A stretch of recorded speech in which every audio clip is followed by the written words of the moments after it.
Good afternoon all of the student. जीवी यथार्थ academy के डिजिटल प्लेटफॉर्म पर आपका हार्दिक स्वागत एवं अभिनंदन है। प्रीवियस क्लास में हमने सीईटी 10+2 के सिलेबस के बारे में परिचर्चा की थी और उसमें दो मेजर पार्ट हैं। एक इंडियन ज्योग्राफी का मेजर पार्ट था और एक राजस्थान ज्योग्राफी का मेजर पार्ट था। बाकी का जो फिजिकल ज्योग्राफी का जो पार्ट है वो हमारे सिलेबस में नहीं है। तो मेरे साथियों, इंडियन ज्योग्राफी और राजस्थान ज्योग्राफी के सिलेबस पर पिछले दिन हम चर्चा कर चुके हैं। अब हम एक टॉपिक लेते हैं इंडियन ज्योग्राफी का, जो वो है भारत के भौतिक प्रदेश। क्या है? भारत के भौतिक प्रदेश। भारत के भौतिक प्रदेश। भारत के भौतिक प्रदेश। देखिए, भारत के जो भौतिक जो प्रदेश हैं उसकी चर्चा हमने सिलेबस जब एनालिसिस किया था तो कर चुके थे, लेकिन अब हम एक टॉपिक के तौर पर इसका अध्ययन करेंगे। तो देखिए, भारत का जो भौतिक प्रदेश है वो भूगर्भिक जो संरचना है, यहाँ ध्यान देने वाली बात है कि भूगर्भिक जो संरचना है एवं सेल संरचना, ये काफी बार क्वेश्चन पूछा गया है। सेल संरचना एनसीईआरटी 9th और 10th की किताब में आपको मिल जाता है। उसके आधार पर भारत के भौतिक प्रदेशों का वर्गीकरण 3 भागों में किया जाता है। देखिए, भारत के जो भौतिक प्रदेश हैं वो भूगर्भिक जो संरचना है और सेल संरचना है, उसके आधार पर 3 भागों में बांटा जाता है। देखिए, उत्तरी पर्वतीय प्रदेश, उत्तरी पर्वतीय प्रदेश, उत्तरी पर्वतीय प्रदेश। और दूसरा जो आपका है वो है आपका उत्तर भारत का विशाल मैदान। उत्तर भारत का विशाल मैदान। उत्तर भारत का विशाल मैदान। विशाल मैदान। और जो तीसरा जो टॉपिक है वो है प्रायद्वीपीय पठार। प्रायद्वीपीय पठार। यहां तक क्लियर है? देखिए, भारत के भौतिक जो प्रदेश हैं भूगर्भिक संरचना और सेल के आधार पर कितने भागों में विभाजित किया जाता है? 3 भागों में, क्योंकि उत्तरी पर्वतीय प्रदेश और उत्तर भारत का विशाल मैदान और प्रायद्वीपीय पठार। तो देखिए, भूगर्भिक जो संरचना है, उत्तरी पर्वतीय प्रदेश का निर्माण कब हुआ? सेनोजोइक महाकल्प में। कब हुआ? सेनोजोइक महाकल्प। सेनोजोइक महाकल्प के तृतीय कल्प में, तृतीय कल्प में। और उत्तर भारत के विशाल मैदान का जो निर्माण हुआ है वो है हेलोनोजोइक कल्प में। और प्रायद्वीपीय जो पठार का निर्माण हुआ है वो है क्रेटेशियस युग में। क्रेटेशियस युग में। क्रेटेशियस युग में। तो देखिए, प्रायद्वीपीय जो पठार है वो एक प्राचीन भूभाग है। क्या है? प्राचीन भूभाग है, जिसका निर्माण कब हुआ? क्रेटेशियस युग में। तो क्रेटेशियस जो युग है उसमें ग्रेनाइट, नीस और शिस्ट चट्टानें पाई जाती हैं। अतः ये अधिकतम क्या है? प्राचीन है। ग्रेनाइट कौन सी है? आग्नेय चट्टान। और जबकि उत्तरी पर्वतीय प्रदेश कब का है? सेनोजोइक महाकल्प का और तृतीय कल्प का। तो इसमें कौन सी चट्टानें पाई जाती हैं? अवसादी चट्टानें पाई जाती हैं। कौन सी पाई जाती हैं? अवसादी। और उत्तर भारत का विशाल मैदान कब बना? नदियों के लाए गए अवसाद के द्वारा। नदियों के द्वारा लाए गए अवसाद के द्वारा। नदियों के द्वारा लाए गए अवसाद के द्वारा।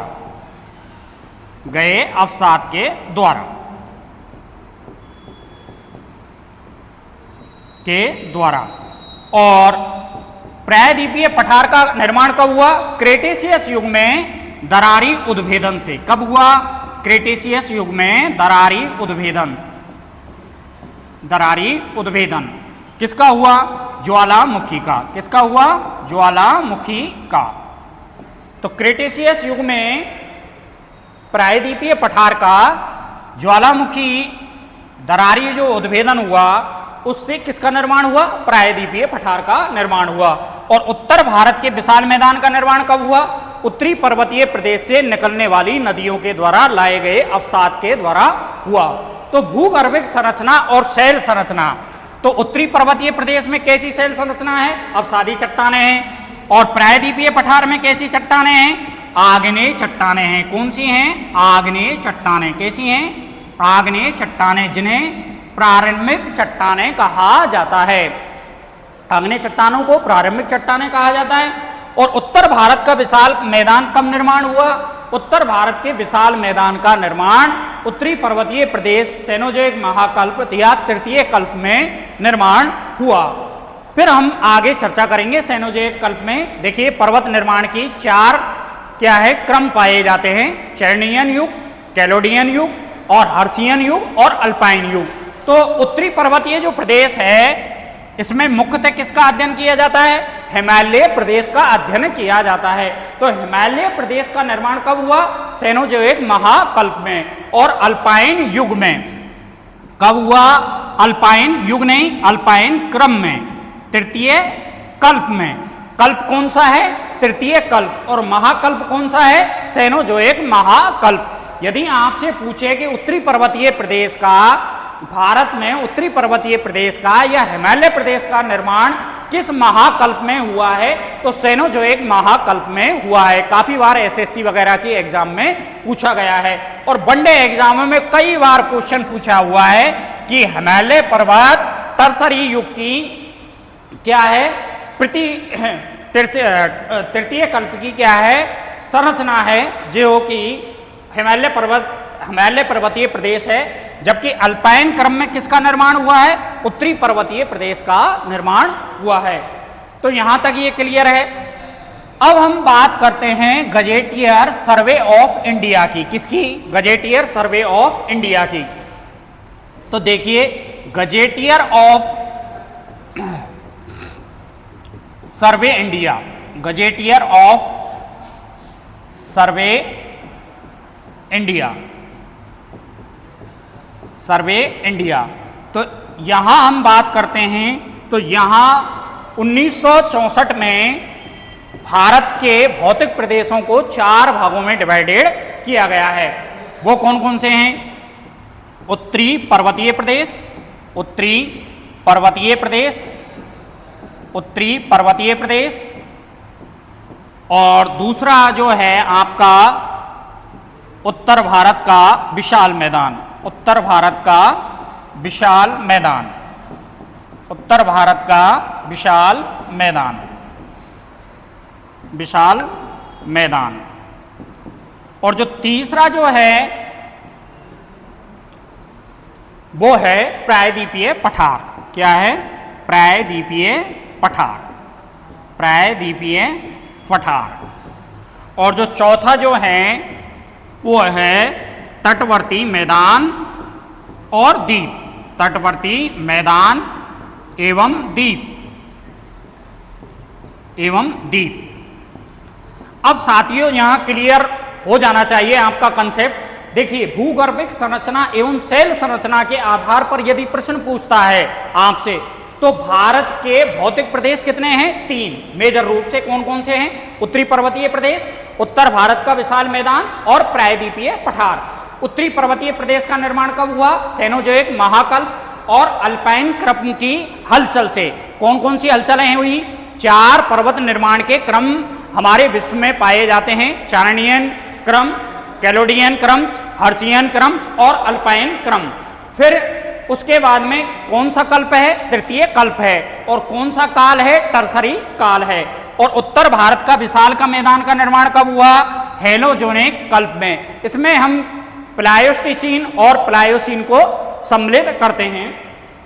उत्तर भारत का जो विशाल मैदान है इसको हम प्लायोस्टीसीन और प्लायोसीन को सम्मिलित करते हैं। तो मेजर रूप से इसका निर्माण कब हुआ? प्लायोस्टीसीन काल में हुआ।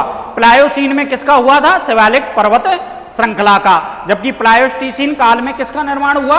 उत्तर भारत के विशाल मैदान का। वनडे एग्जामों में काफी बार प्रश्न पूछा गया है। और प्रायद्वीपीय पठार का निर्माण कब हुआ? क्रेटेशियस युग में दरारी उद्भेदन ज्वालामुखी कौन सा हुआ? दरारी उद्भेदन वाला। और उस दरारी उद्भेदन के ज्वालामुखी से किसका निर्माण हुआ? प्रायद्वीपीय पठार का निर्माण हुआ। तो gazetteer of survey of India ने भारत को मुख्यतः 4 भौतिक प्रदेशों में विभाजित किया। उत्तरी पर्वतीय प्रदेश, दूसरा उत्तर भारत का विशाल मैदान, तीसरा प्रायद्वीपीय पठार, चौथा तटवर्तीय मैदान एवं द्वीप में। लेकिन ये बात यहां तक अधूरी नहीं थी। इंडियन ज्योग्राफिकल यूनियन के द्वारा भारत के जो भौतिक प्रदेश हैं वो 5 भागों में डिवाइडेड किए गए हैं। कितने भागों में डिवाइडेड किए गए हैं? 5 भागों में डिवाइडेड किए गए हैं। वो 5 भाग कौन कौन से हैं? देखिए हम बात करते हैं, आइए। तो मेजर रूप से 5 जो भाग हैं आपके, 5 भाग। और प्रीवियस क्लास में कितने भाग बताए थे एनसीईआरटी के आधार पर? देखिए एनसीईआरटी के आधार पर कितने भाग हैं भौतिक प्रदेश? भारत के 6। और हम बात करते हैं इंडियन ज्योग्राफिकल यूनियन के आधार पर तो कितने भाग हैं? 5। तो ये आपको विभेद होना चाहिए, कंसेप्ट आपका बिल्कुल क्लियर होना चाहिए।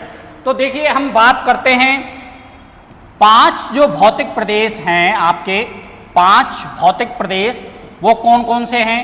5 भौतिक प्रदेश। 5 भौतिक प्रदेशों में किन किन को इंक्लूड किया जाएगा? तो देखिए उत्तरी पर्वतीय प्रदेश, उत्तरी पर्वतीय प्रदेश जिसमें मुख्यतः किसका अध्ययन करेंगे? हिमालय का। किसका अध्ययन करेंगे? हिमालय। ठीक है। उसके बाद में नंबर 2 पर आएगा उत्तर भारत का विशाल मैदान। उत्तर भारत का विशाल मैदान। उत्तर भारत का विशाल मैदान। विशाल मैदान। और नंबर 3 पर आएगा प्रायद्वीपीय पठार। प्रायद्वीपीय पठार। प्रायद्वीपीय पठार। और नंबर 4 पर आएगा तटवर्तीय मैदान। तटवर्ती मैदान। और नंबर 5 पर आएगा द्वीप। द्वीपीय समूह। दोबारा देखिए 5 भौतिक प्रदेश कौन कौन से हैं? उत्तरी पर्वतीय प्रदेश जिसमें हिमालय, उत्तर भारत का विशाल मैदान, प्रायद्वीपीय पठार, तटवर्ती मैदान, द्वीपीय समूह में अंडमान निकोबार द्वीप समूह और लक्षद्वीप समूह का अध्ययन किया जाता है। और एनसीईआरटी के द्वारा जो 6वां जो है वो है पश्चिमी, एनसीईआरटी के द्वारा जो कौन सा है? 6वां पश्चिमी रेतीला मरुस्थल। पश्चिमी रेतीला मरुस्थल। तो ये आपको ध्यान रखना है। जबकि इंडियन ज्योग्राफिकल यूनियन ने पश्चिमी मरुस्थलीय प्रदेश को उत्तर भारत के विशाल मैदान में क्या कर लिया है? इंक्लूड कर लिया है। एनसीईआरटी ने 6वां भौतिक प्रदेश पश्चिमी रेतीला मरुस्थल माना है, लेकिन इंडियन ज्योग्राफिकल यूनियन के आधार पर ये 5 जो भौतिक प्रदेश हैं, इन भौतिक प्रदेशों में पश्चिमी रेतीला जो मरुस्थल है वह उत्तर भारत के विशाल मैदान में क्या कर लिया है? इंक्लूड कर लिया गया है। अब हम सबसे पहले जो मेजर जो पार्ट है, सबसे बड़ी जो इकाई है उत्तरी पर्वतीय प्रदेश हिमालय। आपके सीईटी में क्या दिया गया है? पर्वतीय प्रदेश। क्या दिया गया है? पर्वतीय प्रदेश और पठार और मैदान और द्वीप। द्वीप में भी खास कर किसको इंडिकेटेड किया है? हिंद महासागर के द्वीप कौन कौन से हैं। इतना आपका इंडियन ज्योग्राफी का सीईटी 10+2 का सिलेबस है, जिसमें हम सबसे पहले इकाई भारत के भौतिक प्रदेश में उत्तरी पर्वतीय प्रदेश का अध्ययन करेंगे। तो देखिए साथियों, सबसे पहले जो एनसीईआरटी का प्रश्न यहां से बनता है, यूपीएससी में भी कई बार ये प्रश्न पूछा गया है कि भारत के क्षेत्रफल को यदि 100% माना जाए तो कौन कौन सा भूभाग कितने परसेंटेज में फैला हुआ है। सबसे पहले अध्ययन आपको यही करना है। तो देखिए हमारे यहाँ बेसिकली भारत के अंदर क्या मिलते हैं, पर्वत। तो देखिए पर्वत हमारे कुल जो भूभाग है 32,87,263 जो वर्ग किलोमीटर का भूभाग है उसमें 10.5% क्या है, पर्वत हैं। और दूसरी जो इकाई है वो हैं पहाड़ियाँ। क्या हैं, पहाड़ियाँ। उस पहाड़ियों में कितनी हैं, 18.6% क्या हैं, पहाड़ियाँ हैं। 18.6% क्या हैं, पहाड़ियाँ हैं। और हम पठार की जब बात करते हैं तो पठार कितने हैं, 27.5% भूभाग में क्या फैले हुए हैं, पठार फैले हुए हैं। और मैदान की बात करते हैं तो मैदान कितने भूभाग में फैले हुए हैं, 43.2% भूभाग में क्या फैले हुए हैं, मैदान फैले हुए हैं। दोबारा से देखिए 5 भौतिक जो प्रदेश हैं उसमें यदि भारत के कुल क्षेत्रफल को इंक्लूड कर लिया जाए 32,87,263 वर्ग किलोमीटर को, तो उसमें पर्वत कितने भूभाग पर हैं, 10.5% पर, और पहाड़ियां 18.6 और पठार 27.5 और मैदान 43.2%। ये काफी बार यूपीएससी, एसएससी वगैरह की एग्जाम में काफी बार प्रश्न पूछा गया है। तो भारत के अंतर्गत सबसे बड़ी इकाई कौन सी हुई, 43.2% मैदान। लेकिन यूपीएससी का जो प्रश्न है या आरएस लेवल का जो प्रश्न है वो यहाँ से ठीक नहीं होता है। साथियों देखिए पर्वत जो हैं, पर्वत की परिभाषा क्या है, जो स्थलाकृति धरातल से 1000 मीटर की ऊंचाई पर अवस्थित है उसको हम क्या कहते हैं, पर्वत कहते हैं। और जो इकाई 1000 मीटर से कम ऊंचाई पर है अर्थात लगभग एवरेज औसत निकल के आता है 700 मीटर, जिसकी धरातल से ऊंचाई अधिक है, हम उसको क्या कहते हैं, पहाड़ी कहते हैं। और जिस इकाई की ऊंचाई 500 मीटर से अधिक है उस इकाई को हम क्या कहते हैं, पठार कहते हैं। और यदि पहाड़ी एवं पठार को जोड़ दिया जाए, पहाड़ी एवं पठार को जोड़ दिया जाए तो लगभग ये आपका 46.1% भूभाग क्या है, पठार है। क्या है, भूभाग क्या है, आपका पठार है। अब ये जो चीज है, क्योंकि ये जो भूभाग है ये कम ऊंचा है, क्या है, सापेक्षतः हिमालय जो पर्वतीय प्रदेश है उसके सापेक्ष क्या है, कम ऊंचा है, क्योंकि इसकी औसत जो ऊंचाई है वो कितनी है, लगभग अधिकतम 700 मीटर है। तो सबसे बड़ा यदि भौतिक प्रदेश आपको पूछे तो 43.2% मैदान। और यदि आपसे प्रश्न अलग तरीके से पूछा जाए कि भारत के अंतर्गत सर्वाधिक विस्तार में फैला हुआ भूभाग है तो उसमें पहाड़ी एवं पठार को क्या है, इंक्लूड कर लिया जाता है। तो उसमें क्या आता है, पठार निकल करके आता है। तो 46.1% भूभाग में क्या फैला हुआ है, पठार फैला हुआ है। पुनः देखिए यदि सबसे बड़ी भौतिक प्रदेश की इकाई पूछे डायरेक्ट तो आपको मैदान करना है 43.2%, जबकि एसएससी में एक बार पूछा गया है कि भारत के अंतर्गत उसमें मिलाकर के पूछा था पहाड़ी सबसे बड़ी इकाई कौन कौन सी है, पहाड़ी एवं पठार। उसमें दूसरा ऑप्शन था पहाड़ी एवं पर्वत, और तीसरा ऑप्शन था पठार एवं मैदान, और चौथा ऑप्शन था मैदान एवं पहाड़ियां। तो आपको पहाड़ियां एवं पठार इंक्लूड करके सबसे बड़ी मेजर इकाई कौन सी निकल कर आती है, प्रायद्वीपीय पठार आता है।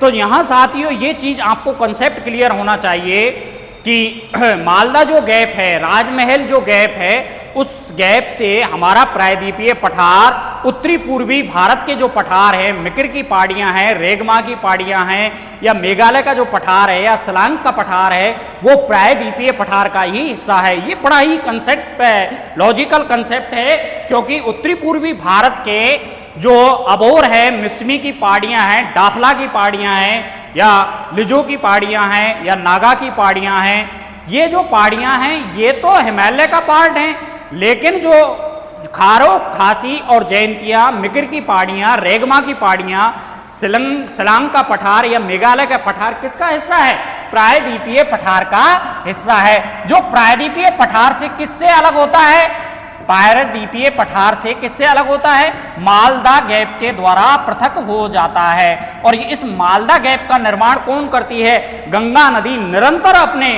अवसाद को ला करके, और उस अवसाद में क्या होता है? बोझ होता है, और अवसाद में बोझ होने के कारण निरंतर क्या है? अवसाद सहित गंगा का जल क्या है? अपर्दन करता है, जिसके कारण राजमहल गारो गैप का निर्माण हो गया है। उसको मालदा गैप के नाम से भी जाना जाता है। साथियों, मैं आपको एक चीज बताने जा रहा हूं कि भूगोल के अंदर टर्म्स का बड़ा ही काम है। तो राजमहल गारो जो गैप है उसको मालदा गैप के नाम से भी जाना जाता है। तो यहां आपको यह तथ्य बिल्कुल ही क्लियर होना चाहिए कि पहाड़ियां एवं पठार को मिलाकर के 46.1 प्रदेश प्रायद्वीपीय पठार का हिस्सा है। और दूसरी सबसे बड़ी इकाई कौन सी है? मैदान है। तो आपको कंसेप्ट क्लियर हो गया होगा। देखिए, भूगोल आप एक बार पढ़िए, जिससे आपको बार बार पढ़ने की आवश्यकता नहीं हो। अब हम नेक्स्ट जो बात करते हैं वो बात करेंगे उत्तरी पर्वतीय प्रदेश की। किसकी बात करेंगे? उत्तरी पर्वतीय प्रदेश। उत्तरी पर्वतीय प्रदेश। तो उत्तरी पर्वतीय प्रदेश में मुख्य रूप से किसका अध्ययन किया जाता है? मुख्य रूप से हिमालय का अध्ययन किया जाता है। उत्तरी पर्वतीय प्रदेश में हिमालय सबसे बड़ी भौतिक इकाई है। हिमालय को हम भौगोलिक संरचना के आधार पर, यहां भी एक कंसेप्ट क्लियर कीजिए, काफी बार एग्जामों में पूछा गया है, वनडे एग्जामों में, जबकि एनसीईआरटी 9th-10th की क्लास में ये दे रखा है कि भारत को भौगोलिक संरचना हिमालय को भौगोलिक संरचना के आधार पर 3 भागों में डिवाइडेड किया जाता है। कौन कौन सी है? हम बात कर रहे हैं सिर्फ भौगोलिक संरचना की बात कर रहे हैं। तो भौगोलिक जो संरचना के आधार पर हिमालय को हमने 3 भागों में डिवाइडेड किया, वो है ट्रांस हिमालय। यहां कंसेप्ट बिल्कुल क्लियर करें, हमेशा के लिए क्लियर करें, क्योंकि बहुत सबसे ज्यादा सख्त आवश्यकता है कि लोग यथोचित तरीके से एनसीईआरटी भी नहीं पढ़ पा रहे हैं। तो हिमालय को भौगोलिक संरचना के आधार पर 3 भागों में डिवाइडेड किया है। किसके आधार पर? भौगोलिक संरचना के आधार पर। पहला है ट्रांस हिमालय और दूसरा है मुख्य हिमालय। कौन सा है? मुख्य हिमालय। तो यहां से काफी बार, जिसे हम विलोपन शक्ति कहते हैं, क्या कहते हैं? विलोपन शक्ति कहते हैं। इस तरीके से यूपीएससी में प्रश्न पूछे जाते हैं कि हिमालय प्रदेश को भौगोलिक संरचना के आधार पर कितने भागों में विभाजित किया गया है? तो ट्रांस हिमालय, मुख्य हिमालय, और तीसरा है पूर्वांचल हिमालय। कौन सा है साथियों? पूर्वांचल हिमालय। अब पूर्वांचल हिमालय है वो कहाँ है? 7 सिस्टर्स के अंदर है। कहाँ है? उत्तरी पूर्वी भारत में। अब आइए देखिए, ट्रांस हिमालय उस हिमालय को कहते हैं जहां जिसका निर्माण, एक एक इकाई को पढ़ेंगे लेकिन थोड़ा सा समझ लीजिए। नेक्स्ट, ट्रांस हिमालय जो कि मुख्य हिमालय से पूर्व में निर्मित हुआ है, उसको हम क्या कहते हैं? ट्रांस हिमालय कहते हैं। मुख्य हिमालय में 3 क्या है? पर्वत श्रृंखला पाई जाती हैं। क्या पाई जाती हैं साथियों? पर्वत श्रृंखला, जिसमें अनेक पर्वत पाए जाते हैं, उसको क्या कहते हैं? पर्वत श्रृंखला कहते हैं। तो मुख्य हिमालय में क्या पाई जाती हैं? 3 पर्वत श्रृंखला।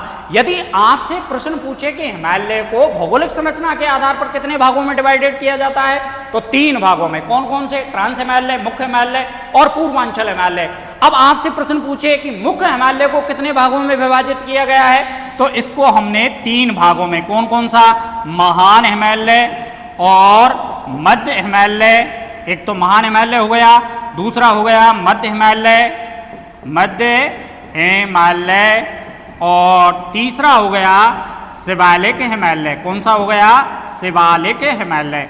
तो ये आपको बेसिकली कंसेप्ट आपका क्लियर होना चाहिए, क्योंकि इसमें बच्चे क्या है, पूरी जो रिलीजन्स है, पूरा जो भौतिक प्रदेश है, फिजिकल रिलीजन्स है, उसको एक साथ पढ़ते हैं। एक साथ नहीं पढ़ना है, टुकड़ों टुकड़ों में पढ़ना है कि उत्तरी पर्वतीय प्रदेश में मेजर इकाई कौन सी है? हिमालय। और हिमालय को भौगोलिक संरचना के आधार पर कितने भागों में विभाजित किया गया है? ट्रांस हिमालय, मुख्य हिमालय और पूर्वांचल हिमालय। और मुख्य हिमालय को फिर 3 भागों में डिवाइडेड किया है। कौन कौन सा? महान हिमालय, मध्य हिमालय और शिवालिक हिमालय। अब हम साथियों मुख्य रूप से ट्रांस हिमालय का अध्ययन करेंगे। और मुख्य हिमालय का अध्ययन करेंगे। तो देखिए पहले हम हिमालय जो है उसका एनालिसिस करते हैं कि कौन कौन सी चीजें इसमें आती हैं।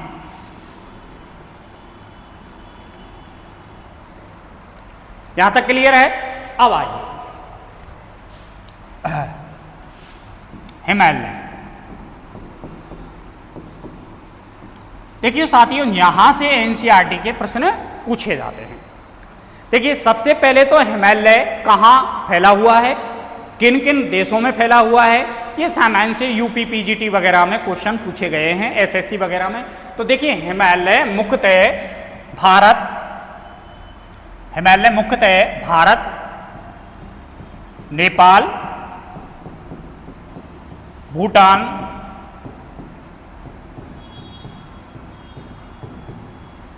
तिब्बत और म्यांमार, कुछ हिस्सा म्यांमार में भी है। तो आपसे यदि हिमालय के बारे में पूछे कि ये कितने देशों में फैला हुआ है, तो हिमालय जो प्रदेश है वो भारत, नेपाल, भूटान, तिब्बत और म्यांमार में फैला हुआ है। तो ये कितने देश हो गए? 5 देशों में फैला हुआ है, 5 देशों में फैला हुआ है। अब नेक्स्ट जब हम बात करते हैं कि कितने वर्ग किलोमीटर में, देखिए 5 लाख वर्ग किलोमीटर में हिमालय फैला हुआ है। कितने में? 5 लाख वर्ग किलोमीटर में क्या है? हिमालय फैला हुआ है। कितने में? 5 लाख वर्ग किलोमीटर में। और इसकी लंबाई कितनी है? 2900 किलोमीटर की लंबाई में फैला हुआ है। लंबाई कितनी है? 2900 किलोमीटर। अब इसका जो पश्चिमी जो भाग है, माना कि ये हिमालय है और इस हिमालय में कितनी चौड़ाई में फैला हुआ है, कितनी लंबाई में फैला हुआ है? 2900 किलोमीटर की लंबाई में। और पश्चिम में इसकी जो चौड़ाई है, पश्चिम में चौड़ाई कितनी है? इसकी पश्चिम में चौड़ाई है 500 किलोमीटर। कितनी है? 500 किलोमीटर। और पूरब में इसकी चौड़ाई क्या है? पूर्व में चौड़ाई 200 किलोमीटर। औसत चौड़ाई कितनी है? 200 किलोमीटर। अब देखिए हिमालय भौतिक प्रदेश कितने देशों में फैला हुआ है? भारत, नेपाल, भूटान, तिब्बत और म्यांमार। तो देशों की संख्या कितनी हुई? 5 देशों में फैला हुआ है। कितने वर्ग किलोमीटर में? 5 लाख वर्ग किलोमीटर में। और पश्चिम में चौड़ाई 500 किलोमीटर और पूर्व में चौड़ाई 200 किलोमीटर में व्याप्त है। अब देखिए साथियों यहां ये कहते हैं कि AR का कथन सही है। AR का दिख नहीं रहा होगा।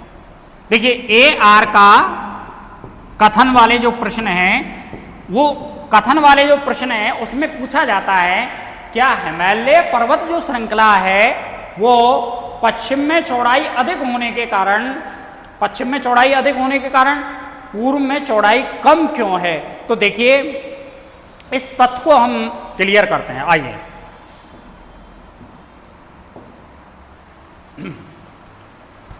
पश्चिम में चौड़ाई कितनी है? ये देखिए पश्चिम में चौड़ाई है 500 किलोमीटर और पूर्व में चौड़ाई है 200 किलोमीटर। कितनी है? 200 किलोमीटर। तो देखिए साथियों हम बात करते हैं कि हिमालय जो भौतिक प्रदेश है, इस हिमालय जो भौतिक प्रदेश का निर्माण क्या हुआ है, कब हुआ? तो देखिए हिमालय का जो निर्माण है, हिमालय का निर्माण 2 तरीके से हुआ है। 2 तरीके से हिमालय का निर्माण, ये आपको आना चाहिए। हिमालय का निर्माण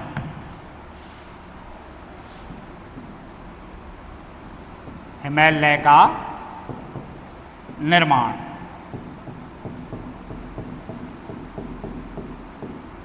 हिमालय का निर्माण तो देखिए 2 तरीके से हुआ है, समझिएगा। कोवर की भूसन्नति के आधार पर, कोवर की भूसन्नति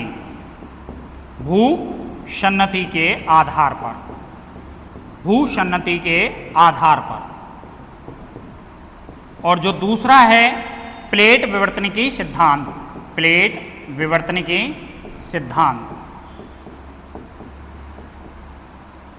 प्लेट विवर्तनिकी सिद्धांत।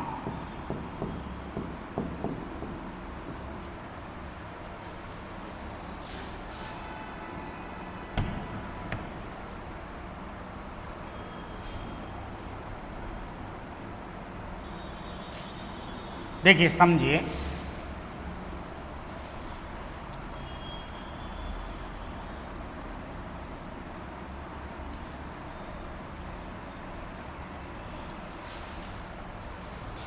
हिमालय का जो निर्माण है,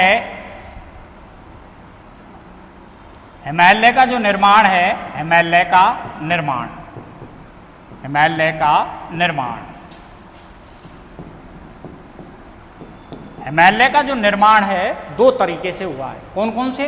देखिए आइए बात करते हैं। हिमालय का जो निर्माण है दो तरीके से हुआ है। एक तो कोवर की भूसन्नति के आधार पर, कोवर की भूसन्नति, सन्नति के आधार पर,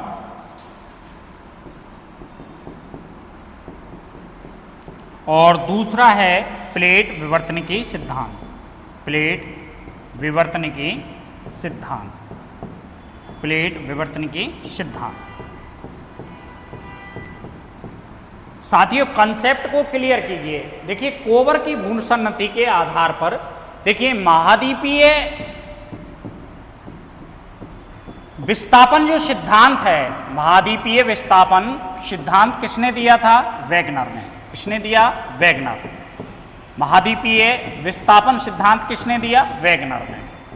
और इस वेगनर के द्वारा बताया गया कि संपूर्ण महाद्वीप क्या थे? एक गोले में आबद्ध थे, मतलब संपूर्ण महाद्वीप एक गोले में या एक स्थल में सह आबद्ध थे, और उस स्थल का नाम क्या था? पैंजिया था। क्या था? पैंजिया। क्या नाम था? पैंजिया। और इस पैंजिया के चारों तरफ क्या था बेटा? पैंथालासा। मेरे प्यारे साथियों, पैंजिया के चारों ओर एक महासागर था जिसका नाम था पैंथालासा। क्या था? पैंथालासा। अब पैंजिया जो एक भूखंड था, वेगनर महाद्वीपीय विस्थापन सिद्धांत के आधार पर वेगनर महोदय ने पैंजिया क्या था? एक भू आबद्ध एक स्थल खंड था जिसके चारों ओर क्या था? एक महासागरीय भाग था जिसको हम क्या कहते थे? पैंथालासा। अब पैंथालासा था वो अपनी जगह पे था और पैंजिया अपने जगह पर था। लेकिन महाद्वीपीय विस्थापन सिद्धांत के आधार पर पैंजिया दो भागों में टूटा। कितने भागों में टूटा साथियों? दो भागों में टूटा, दो भागों में टूटा।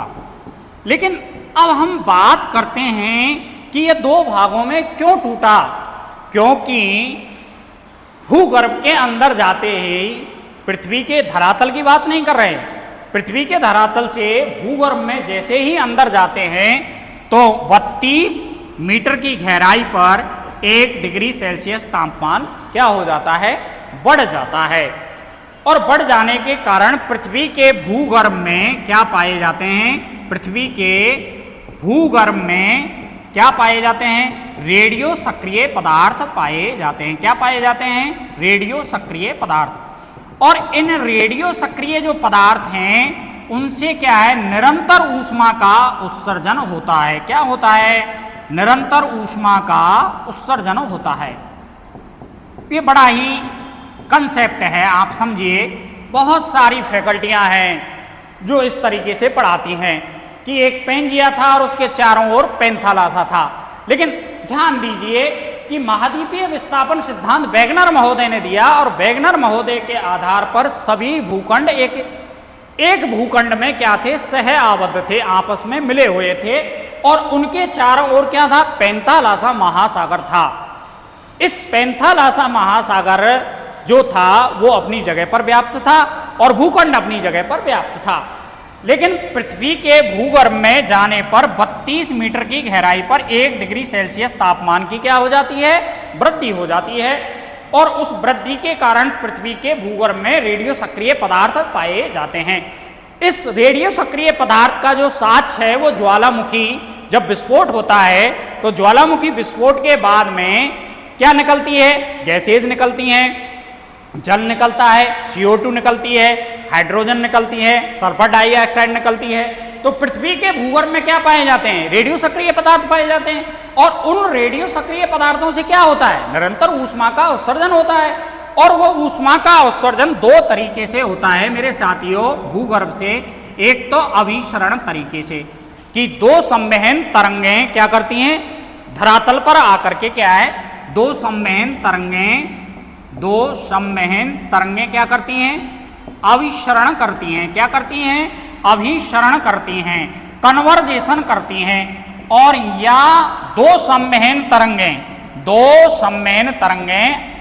आपस में डाइवर्जन करती हैं, अर्थात अपसरण करती हैं। दो तरंगें क्या करती हैं, डाइवर्जन करती हैं, अर्थात अपसरण करती हैं। अभिसरण और अपसरण दोनों ही शब्द क्या हैं, एक दूसरे के विलोम हैं। तो अभिसरण को हम क्या कहेंगे, कन्वर्जेशन। जब पृथ्वी के भूगर्भ में जो भी रेडियो सक्रिय पदार्थ हैं उन रेडियो सक्रिय पदार्थों से क्या होता है, ऊष्मा का उत्सर्जन होता है।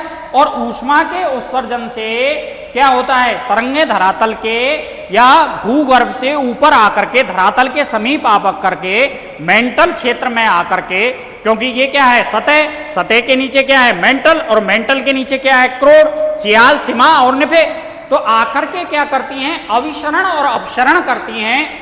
अतः पेंजिया जो भूखंड था उस पेंजिया भूखंड में भूगर्भ के अंदर जो रेडियो सक्रिय पदार्थ थे वहां से संवहन तरंगें चली और उन संवहन तरंगों से पेंजिया भूखंड था वो दो भागों में विभक्त हुआ। कितने भागों में विभक्त हुआ साथियों, दो भागों में। मैं देखता हूं यहीं कर देता हूं, दो भागों में क्या हुआ, विभक्त हुआ। और उन दो भागों में विभक्त होने के बाद में क्या हुआ, एक तो अंगारा लैंड का निर्माण हुआ, एक तो अंगारा लैंड का निर्माण हुआ और दूसरा हुआ गोंडवाना लैंड का निर्माण। किसका निर्माण हुआ, गोंडवाना लैंड का निर्माण हुआ। और इस गोंडवाना लैंड और अंगारा लैंड के मध्य में क्या था, टैथिस भूसन्नति थी। क्या था, टैथिस भूसन्नति भी कह सकते हैं या इसको हम टैथिस महासागर भी कह सकते हैं। तो इसके मध्य में क्या थी, टैथिस भूसन्नति या टैथिस महासागर। क्या था, टैथिस महासागर।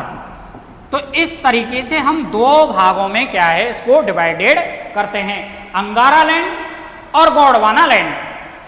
पेंजिया कितने भागों में विभक्त हुआ, दो भागों में, अंगारा लैंड और गोंडवाना लैंड। यहां तक बात क्लियर है साथियों। कोवर की भूसन्नति अर्थात टैथिस भूसन्नति में इन दोनों उभय भूखंडों से आने वाली नदियां, अर्थात इन उभय भूखंडों से आने वाली जो नदियां हैं उन नदियों के द्वारा निरंतर क्या लाया गया, अवसाद लाया गया। माना कि ये कोई भूसन्नति है, छिछली भूसन्नति है और इस भूसन्नति में नदियां आकर के गिर रही हैं और वो नदियां क्या लेकर के आ रही हैं, अवसाद लेकर के आ रही हैं। और वो अवसाद क्या है, निरंतर उस भूसन्नति में क्या हो रहा है, डिपॉजिट हो रहा है, जमा हो रहा है। अब जमा होगा तो तली में क्या होगा, भार होगा, भार होगा तो क्या होगा साथियों, धसाव होगा। और धसाव होने के कारण क्या होगा, निरंतर धसाव होने के कारण अंदर का हिस्सा क्या होगा, ठोस होगा।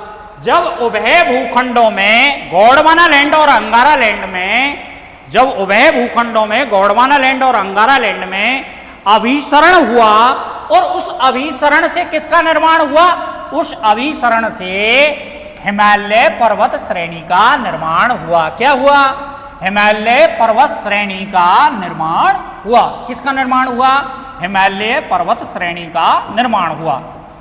अब ये जो हिमालय पर्वत श्रेणी है इसका निर्माण कब हुआ, तो ये सेनोजोइक महाकल्प में हुआ। कब हुआ साथियों, जियोलॉजिकल जो टाइम स्केल है, मैं आपके सीटी के सिलेबस में नहीं है, इसके जो सिलेबस आरएस का है या रीट का है में कुछ या फर्स्ट ग्रेड का है उसमें दे रखा है, तो वहां डिफाइन किया जाएगा। तो सेनोजोइक महाकल्प और किसमें हुआ साथियों, तृतीय कल्प। किसमें हुआ, तृतीय कल्प। और किस हलचल में हुआ, किस हलचल के क्रम में हुआ, तो अल्पाइन क्रम की हलचल में हुआ। किसमें हुआ साथियों, अल्पाइन क्रम की हलचल में हुआ।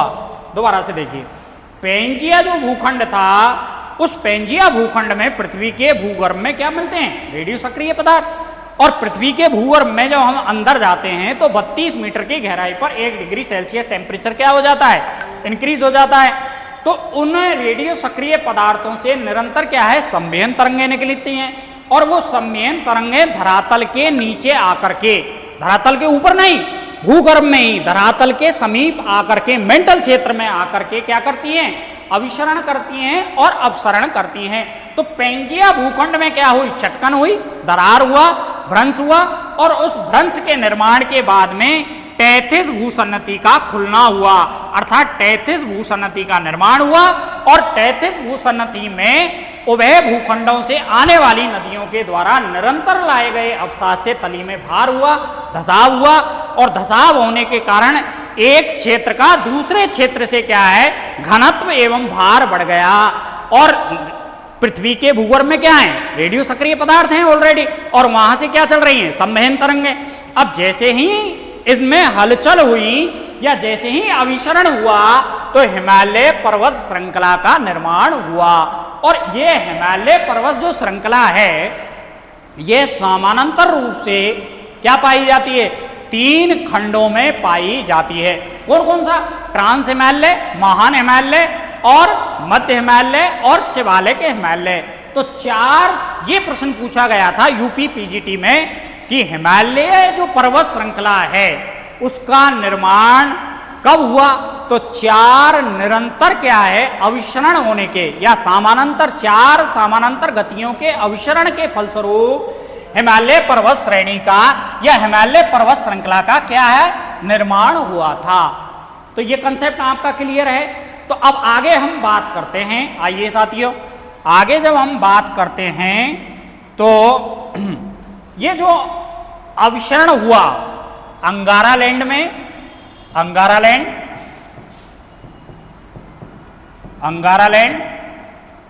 और गोंडवाना लैंड, किसमें, अंगारा लैंड और गोंडवाना लैंड में जब कन्वर्जेशन हुआ, अभिसरण हुआ, ये क्या है, टैथिस भूसन्नति है। टैथिस भूसन्नति क्या है, टैथिस भूसन्नति। और टैथिस भूसन्नति में क्या है, उभय भूखंडों से क्या आ रही हैं, नदियां आ रही हैं। और ये नदियां क्या कहला रही हैं, निरंतर अवसाद लेकर के आ रही हैं। और उन अवसादों से क्या हुआ, जैसे ही अभिसरण हुआ, अभिसरण हुआ तो 4 समानांतर पर्वत श्रृंखलाओं का, 4 समानांतर, ये प्रश्न पूछा गया, कंसेप्ट क्लियर कीजिए। तो अभिसरण के बाद में 4 समानांतर पर्वत श्रृंखलाओं का निर्माण हुआ। क्या हुआ, पर्वत श्रृंखलाओं का निर्माण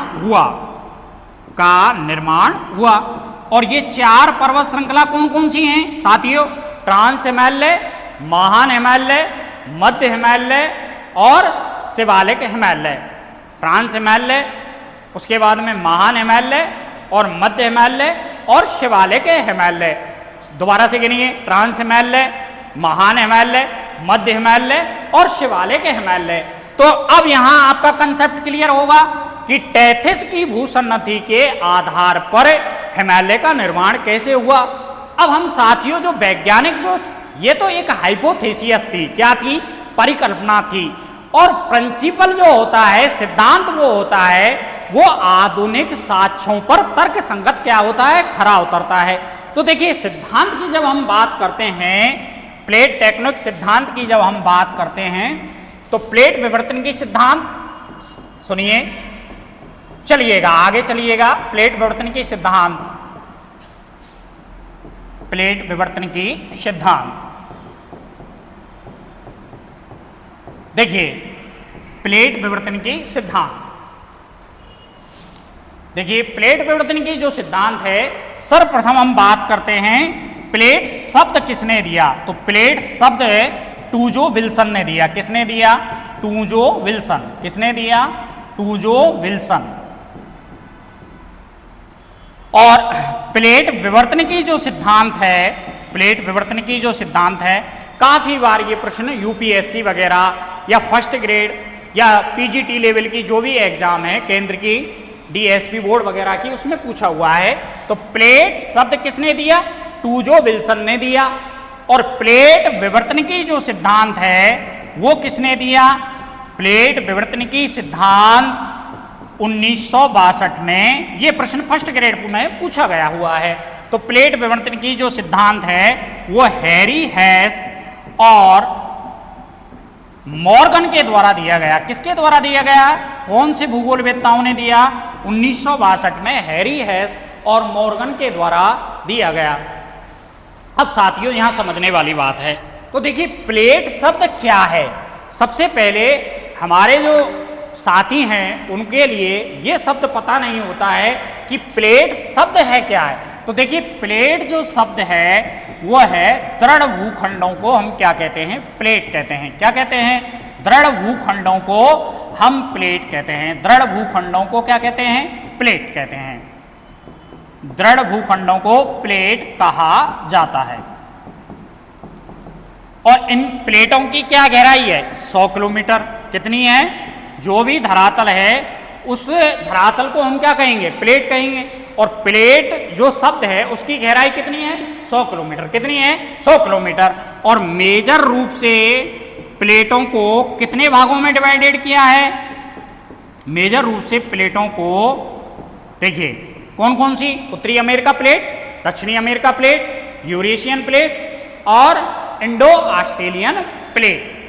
और एक हो गई आपकी पैसिफिक प्लेट और दूसरी हो गई अंटार्कटिका प्लेट। तो मुख्य रूप से मेजर रूप से प्लेटों को एनसीईआरटी के आधार पर कितने भागों में बांटा गया है? 6 भागों में। कितने भागों में? 6 भागों में। और 20 क्या है? गौण प्लेट हैं। कौन कौन सी हैं? गौण प्लेट। वैसे प्लेटों की संख्या आधुनिक जो साक्ष्य हैं या अभिनव जो साक्ष्य हैं उनके आधार पर लगभग 122 प्लेटें हैं। लेकिन हम एनसीईआरटी को पैरामीटर्स रखेंगे तो 6 भागों में और 20 गौण प्लेटों में डिवाइडेड किया गया है। अब प्लेट विवर्तन की सिद्धांत से हिमालय का निर्माण कैसे हुआ?